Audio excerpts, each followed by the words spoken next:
Hello, Internet. So this is actually the first video that I've ever made for posting to the interwebs for any reason at all. Um, but I saw a project up on a website a few days ago that I really was inspired by and wanted to contribute to, and so I'm making a video. The project is called We Happy Trans, and the website is wehappytrans.com, and is really just an awesome space for trans folk to talk about positive interactions, experiences, perspectives, etc. Um, and it was set up by Jen Richards, who is fantastic for doing this, by the way. Um, and the first episode of the project is called 7 Questions, and it's basically just a list of 7 sort of broad questions, um, and they want people to respond, preferably in video, and so hence I'm making a video. So bear with me as I attempt to make my first video. I've already shot a lot of stuff that is deleted that sucked. Hopefully this time goes better. Alright. 7 questions. Question number 1. What is your name? My name is Joseph Lawrence Simonis. Although most people call me Joe, and I do spell that with an E. And some people, in a very select group of people, get to call me Joey. Joseph Lawrence Simonis is the name that my parents gave me when I was born, and I've loved it ever since. It is me. It sort of feels like home to me. Whenever I'm talking to myself, which I do frequently, I self-reference as Joseph. It's just me. But I do ask that folks use either she or they for my pronouns, and that they use sort of woman typical or gender neutral typical language when describing me. But generally speaking, I'm actually pretty ambivalent about how people refer to me in language. I mean, as long as you're being nice, you can call me whatever you want. Just don't call me like for dinner. Question 2. Who has been most supportive of your transition? So, answering this question, and actually the next question as well, require me to make a personal clarification about the word transition. So I don't actually use the word transition at all, really, to describe what I'm going through with my gender. Not that I have any problem with the word at all, or anything like that. It's just that I don't feel like it works to describe my situation. Everyone's free to describe their gendered situation in whatever words work for them. And sort of the reason why I say it doesn't work is because to me, my gender has kind of always been in fluctuation over the course of my life. I don't feel like what I'm doing right now, even though it might sort of cross binary gendered sort of expected boundaries, I don't feel like what I'm doing now is necessarily fundamentally any different than what I've been doing the rest of my life. But I do acknowledge that it is crossing some expected kind of lines right now. And that carries with it some pretty big consequences when most people really only think of the world in terms of, sort of binary gender kinds of classifications. And so, in some respects, I am going through some kind of a, different thing in my gender now than I have in the past, just because of how open I'm being about it and in the way it's manifesting itself right now. But at the same time, it doesn't really work for me at a particular level. So I tend not to use the word transition. I had kind of been using the word transgression for a little while, but it doesn't really seem to fit for me either. It's a little too antithetical for me. So I don't really have a word right now to describe this sort of chunk in my life, despite the fact that I do feel like it is quantitatively different in some respects, and certainly for other people it's qualitatively different, my sort of gender stuff right now. And that's really the way I've been describing it. So, given that, rephrase the question as, who has been most supportive of your gender stuff right now? And honestly, I can say everyone. Um, I'm just flabbergasted at how awesome the people are that surround me in my life, in sort of every walk of my life. My friends, my family, people at work, um, etc. Like, generally speaking, people have been just like beautifully awesome and supportive. Um, no one's been openly not supportive of me. So at least if they're, not throwing their support behind me, they're being mean behind closed doors. Um, so I mean, I'm generally blessed with a great group of people around me, a great support network. Um, and I know I'm really lucky to have that. It's not something I take for granted ever. I am appreciative of it every day because it manifests itself every day. Um, and yeah, so it's great to have a really good support network that sort of cuts across my life. Question 3. What do you most enjoy about your life since beginning transition?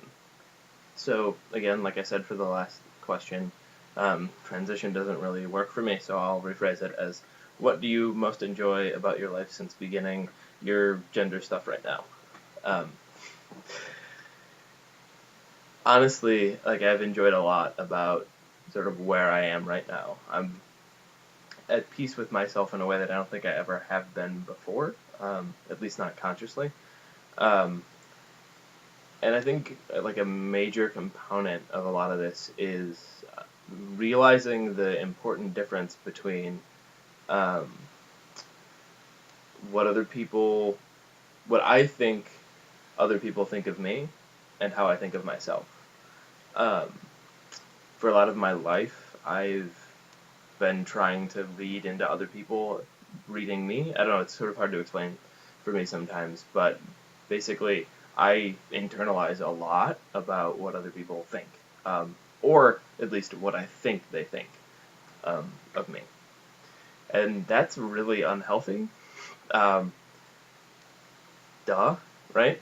Um, but it took me finally like dealing with certain aspects of sort of my gender and the way I'm presenting myself or whatever to finally realize that it doesn't really matter what anybody else thinks about me or what I think somebody else thinks about me. What matters is how I actually think about myself. Um, I don't know, I'm getting a little choked up. Gonna profound life moments on the interwebs. Anyway, um, but yeah, no, like I think it's really been awesome to kind of work on breaking myself of that habit. Um, and it's certainly spilled over into other aspects of my life, which is even more fantastic. Number 4. Who are your trans role models? Or who do you draw inspiration from? So, I draw inspiration from a lot of trans people now.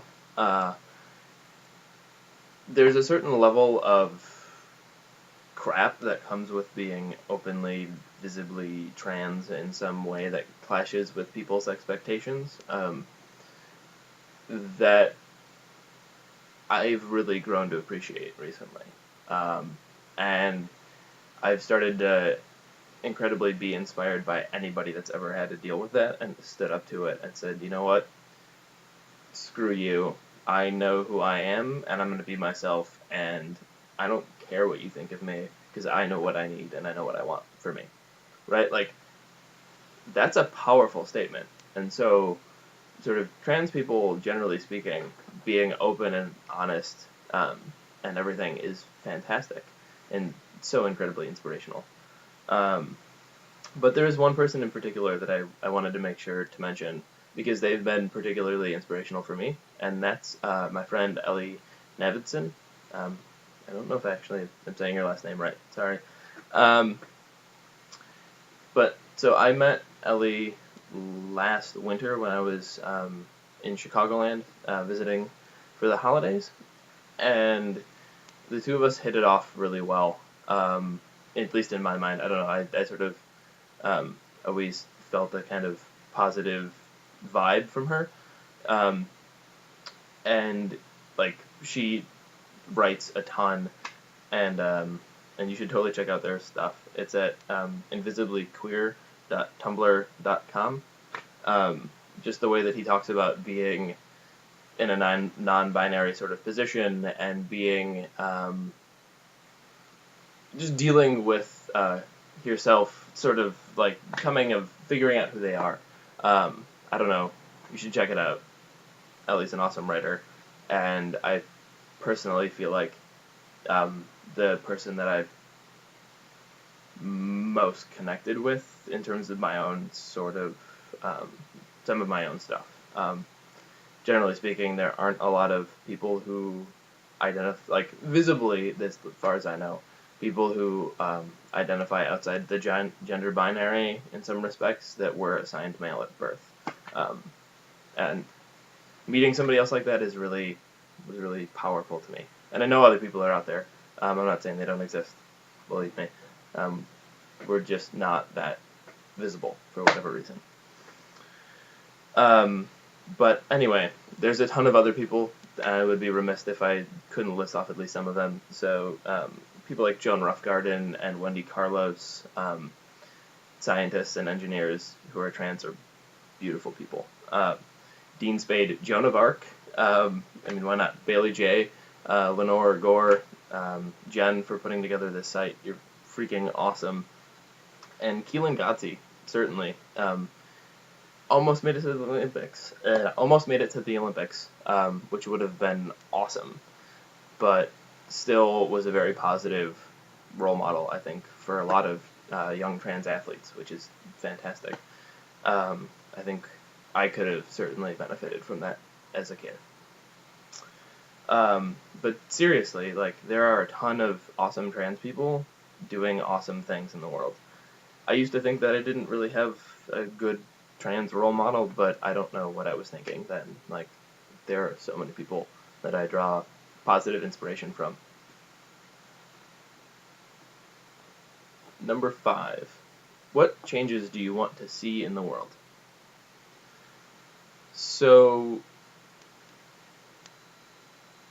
I could go on about lots of changes I would like to see in the world, but I think this video is already getting really long, and so I will stay with something short for this.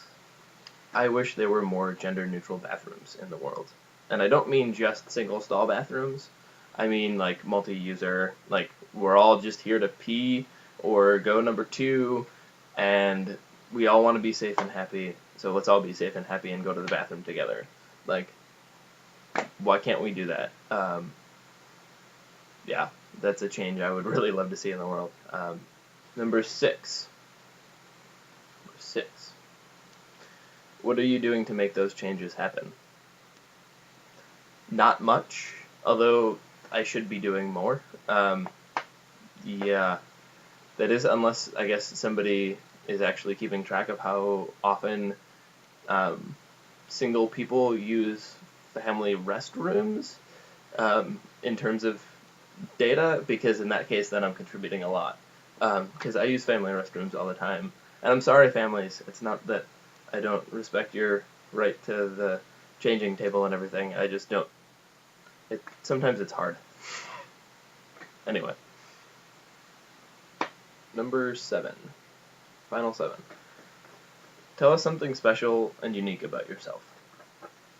So, I don't think it's really unique at all, not even actually for trans people.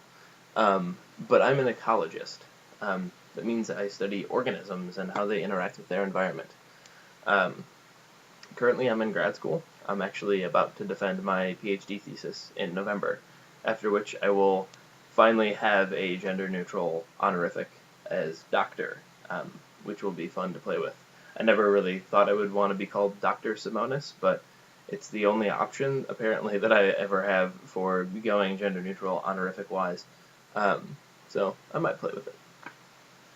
But I don't really want to get too much into talking shop about what I do. I like doing science. I like being an ecologist. It's a lot of fun.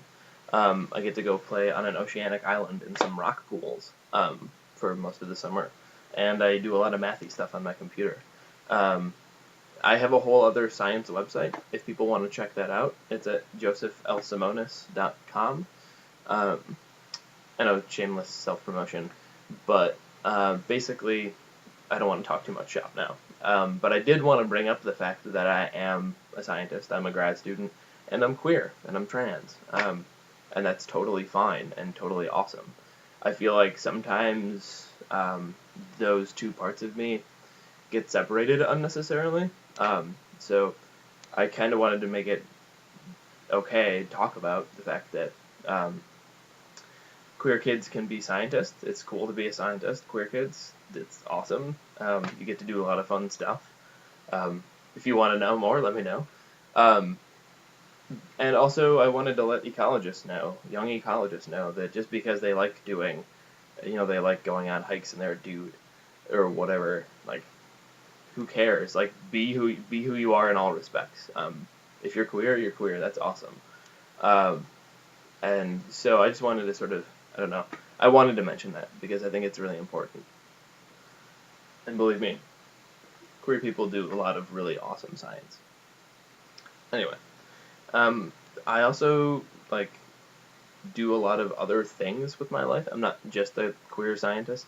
Um, I like making music. I'm a percussionist and a sound collager. I'm kind of in a band right now. We play on and off for fun. But I've always enjoyed playing music. I cook a lot, and I really like sports, both playing and watching sports. I used to play football and wrestle and play baseball for most of my life when I was younger. And recently I picked up soccer and rock climbing. Um, but now I'm actually trying to learn how to skate for roller derby, which has been an incredible challenge um, because I'm 6 feet 2 inches tall and a little top heavy. Um, my body's changing, but it's in the meantime been a little rough. Um, but I'm learning, and it's really been awesome because the league that I'm sort of learning with in their training camp or whatever has been incredibly supportive and awesome. And so like I can't even begin to explain how fantastic that is because sports have always been a big part of my life too. So yeah, like I really appreciate Jen for putting this stuff together and really wanting to highlight the sort of variety of trans people that exist and the variety of personal stories that exist and how positive they are because I think it's a really important and fantastic thing. So